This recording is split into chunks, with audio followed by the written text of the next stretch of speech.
Pétrole, or, argent, cacao, blé, tour d'horizon des matières premières.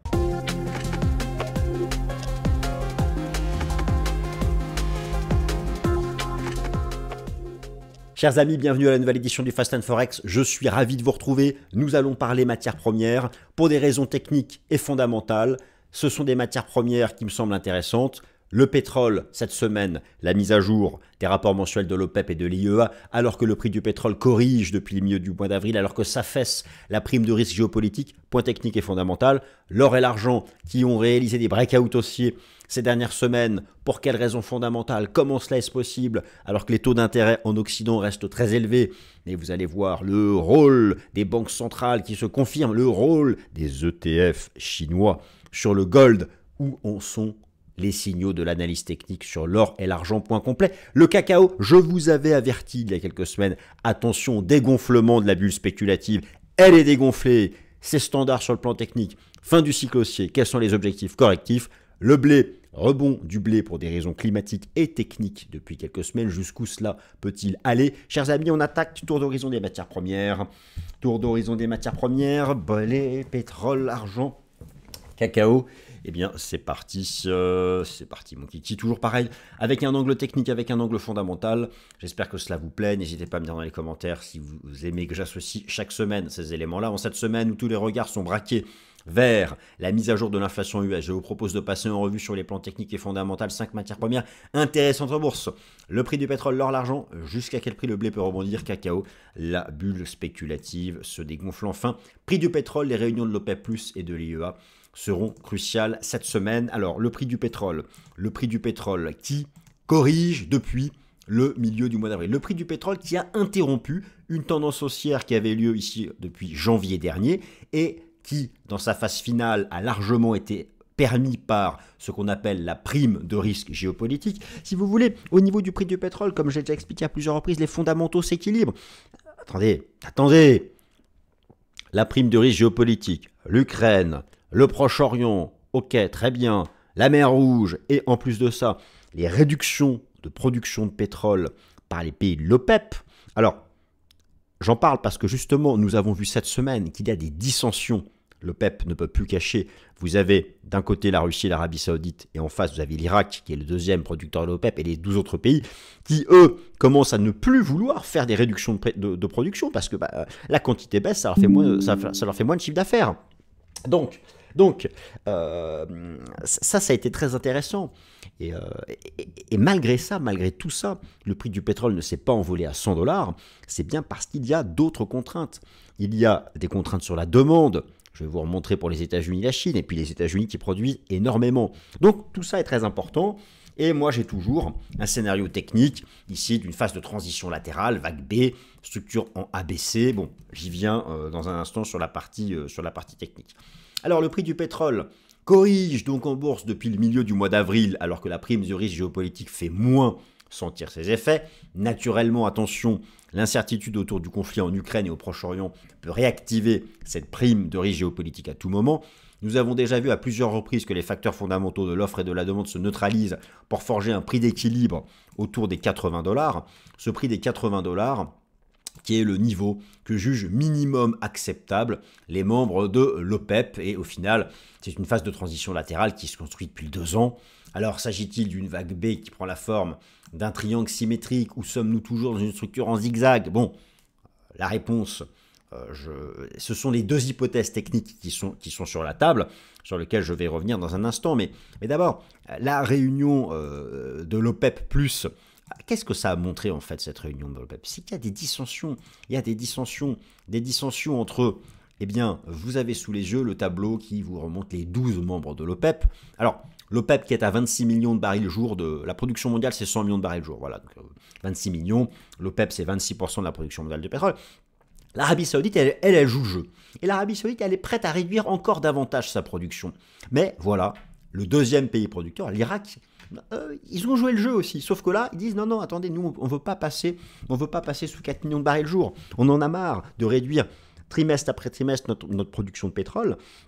Et donc, si ces dissensions entre les deux plus gros producteurs, n'oublions pas aussi l'Iran, qui arrive en 3e position, commencent à s'accroître, eh bien cela va venir enlever un des piliers qui soutenait la hausse du prix du pétrole.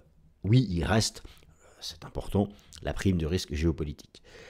Et puis donc, face à cela, vous avez des inquiétudes sur la demande, des inquiétudes sur la demande qui sont réelles, des inquiétudes sur la demande qui sont réelles. Vous avez notamment, et ça c'est très intéressant, regardez bien la partie basse de la courbe, vous avez ici en rouge l'évolution des stocks de pétrole aux États-Unis. Et donc c'est assez logique, et vous le comprenez j'imagine, que petit à petit vous observez une tendance haussière des stocks de pétrole aux États-Unis. Si les stocks de pétrole augmentent, c'est que la consommation n'est pas au rendez-vous ou moins qu'espéré, et ça c'est vraiment un indicateur de pression baissière sur le prix du pétrole. Et puis vous avez bien sûr les inquiétudes qui concerne le premier importateur mondial de pétrole, le premier importateur mondial de pétrole qui n'est autre que la Chine qui peine à se sortir de la déflation. Alors, c'est un peu mieux depuis quelques mois, mais que ce soit le CPI, le PPI et le Core CPI, nous restons pour les prix à la production sous zéro et nous flirtons toujours avec la ligne de zéro pour le CPI. Donc, ce sont un certain nombre d'éléments fondamentaux qui rappellent que le prix du pétrole bien, est soumis à des vents contraires, et je trouve que cela va bien dans le sens d'une analyse technique que je vous propose maintenant depuis un certain temps, d'une structure en 5 temps haussier que le marché aurait terminé ici en mars 2022, et nous serions désormais dans une structure corrective classique ici en 3 temps de type donc lettré ABC. C'est vraiment le schéma fractal classique. C'est vraiment le schéma fractal classique. Ici, c'était le déclenchement de la guerre en Ukraine. Et j'estime que nous sommes toujours dans la construction ici de cette vague B. Sauf que cette vague B, elle peut prendre plusieurs formes. Elle peut prendre la forme d'un flat, elle peut prendre la forme d'une structure en zigzag, elle peut prendre la forme d'une structure en triangle en ABCDE. Je formule cette nouvelle hypothèse de travail technique qui est valable tant qu'on se maintient à l'intérieur et qui pourrait se traduire par, alors, vous savez, il y a cette hypothèse d'une vague C sous 65 $, il faudrait vraiment que l'Occident entre en récession. Donc, je le mets ici parce que c'est l'hypothèse fractale, mais il y a un niveau, ça va être quand même difficile de l'enfoncer, c'est les 65 $, déjà parce que les tensions géopolitiques, mais surtout parce que à ce prix 65 $, vous aurez mécaniquement une réaction virulente de l'OPEP+, qui sont les 12 membres de l'OPEP plus la Russie. Il est donc tout à fait possible qu'on se maintienne comme ça durablement dans cette phase de trading range. Bon, qu'est-ce qui pourrait entraîner une explosion à la hausse du prix du pétrole et un retour pour aller tester les 93 $, et qui s'inscrirait toujours dans une vague B, mais dans ces cas-là, une structure en zigzag? Eh bien, clairement, sur le plan technique, il s'agirait de redépasser cette zone des 80-81 $, et en particulier ici la résistance des 87 $. Pour un tel scénario de reprise ici, je pense que cela ne peut venir que de la géopolitique, eu égard aux dissensions qui sont désormais, qui éclatent au grand jour entre les pays membres de l'OPEP. Sans transition, nous continuons hors argent, une tendance haussière portée par l'Asie, les banques centrales et l'IA, oui aussi porté par l'IA. Alors quand je parle d'une tendance haussière sur l'or et l'argent, je fais référence à ce breakout haussier sur le cours de l'or qui a été donné en début d'année, les cassures de l'ancien record historique, à ce breakout haussier sur l'argent des 26 $, des breakouts techniques haussiers que nous avons vus ensemble et qui engagent des cibles plus importantes. Mais la question, une question que tout le monde se pose, comment cela est possible? Comment l'or et l'argent ont-ils fait pour enregistrer cette performance en bourse, alors que les corrélations historiques inversées avec les taux d'intérêt occidentaux et la tendance du dollar US auraient dû agir? Et oui, elles ont agi, ces corrélations inversées. Elles ont freiné la hausse des métaux précieux. Mais en face de ça, vous avez les achats d'or par les banques centrales qui explosent. Vous avez eu une prise de relais par les ETF Gold asiatiques, et en particulier les ETF Gold chinois, en grande partie avec un retour partiel de la confiance des investisseurs chinois. Et là, je vous renvoie vers ma stratégie de rebond des indices boursiers chinois depuis le début de l'année, que ce soit Hong Kong, Shanghai ou Shenzhen. Je vous renvoie vers le Top Gun, et je pense qu'il y a encore du potentiel. Tout ça a joué. Bien sûr, l'or vu comme un hedge aussi contre comme contre le maintien des pressions inflationnistes, hein, ça c'est une réalité, et quelque chose dont on parle moins, la demande technologique d'or liée à l'intelligence artificielle, hein, qui a représenté 10%. Je vous montre ça tout de suite, ce sont des chiffres qui sont intéressants. Et avant d'en venir à la partie technique, vous avez tout d'abord ici, c'est intéressant, un bilan sur les flux vis-à-vis des ETF Gold, donc la demande financière d'or, par région. Donc sous zéro, ce sont des outflows, des sorties de capitaux, et au-dessus de zéro, ce sont des entrées de capitaux, des inflows. Vous regardez ici les couleurs, Amérique du Nord, Europe, bon, c'est clairement des sorties de capitaux. Mais pourtant, la courbe de l'or est haussière. Et qu'est-ce que vous constatez? Eh bien qu'il y a eu une prise de relais partielle par les ETF Gold en provenance d'Asie, en particulier de Chine. Donc, ça c'est le premier élément. Le deuxième élément, c'est bien sûr le rôle des banques centrales. Vous avez ici un rapport qui nous vient du World Gold Council, qui est cette association qui associe les compagnies minières d'or. Et vous avez donc depuis maintenant 2 ans, et cela s'est confirmé en première partie de 2024, les achats d'or par les banques centrales, Central Bank Net Purchases, en particulier les banques centrales d'Asie et la Banque centrale de Chine. Je vais être plus précis en vous montrant les données d'avril 2024. Vous avez ici, regardez, une section qui s'appelle Unexplained. Unexplained, qu'est-ce que c'est? C'est les banques centrales. C'est le libellé qui est choisi pour les banques centrales. Enfin, c'est à l'intérieur. Et regardez l'impact. Donc, voilà, c'est ça finalement, l'Asie, et aussi quelque chose à ne pas sous-estimer.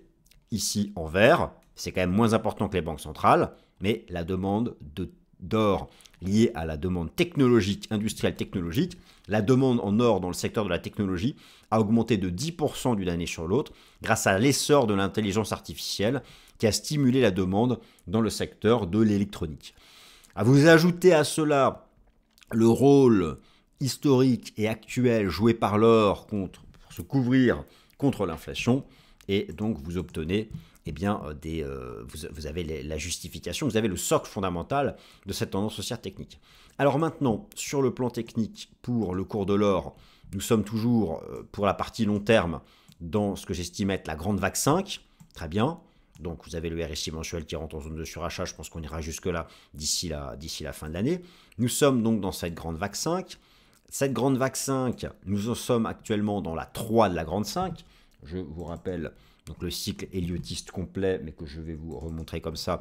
Nous sommes dans cette vague-là. Cette vague-là, la 5e, la dernière, se sous-décompose elle-même en 5 temps.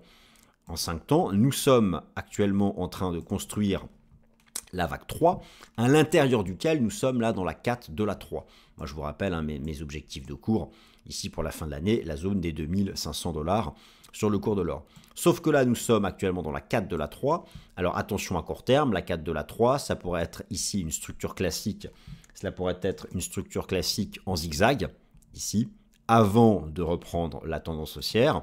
Donc par contre, voilà, il peut y avoir cette respiration à court terme, en attendant la moyenne mobile à 50 jours, en attendant de venir prendre appui ici sur le nuage journalier du système Ishimoku, et pour relancer plus tard. Donc je dis attention pour ce qui est du cadre court terme, où nous sommes dans une vague corrective court terme, mais plus tard dans l'année, clairement, je pense que cela peut se relancer. Et ce qui est intéressant, c'est que le petit frère, le cours de l'argent, je vous remontre ici la structure technique de long terme en données mensuelles sur le cours de l'argent. Vous avez eu ici 5 vagues de baisse archi-classique et nous sommes dans le schéma maintenant de retracement d'une structure standard en ABC dont la cible finale, ici j'ai mis une extension de Fibonacci, se trouve à 35 $. Ça c'est la cible que je vous propose d'ici la fin de l'année sur le cours de l'or, sur le cours de l'argent. Avec plus proche de nous, nous avons eu un breakout haussier de la zone des 26 $. 26 $ qui est désormais support majeur. C'est la zone parfaite ici pour tenter une stratégie d'achat.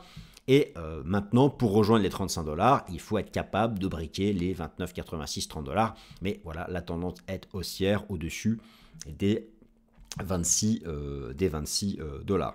Je continue ce tour d'horizon des matières premières. Le prix du blé est entré dans une phase de rebond technique sur fond de tension sur l'offre. Alors, vous avez effectivement, lorsque vous regardez le prix du blé, quelque chose qui est intéressant, puisque nous avons eu en fait depuis le déclenchement de la guerre en Ukraine une phase baissière bien construite, une phase baissière en 5 temps. Donc c'est le schéma fractal classique, vague 1, vague 2, une vague 3, une vague 4 et une vague 5 qui en plus s'est terminée par un biseau descendant, ce qui est classique.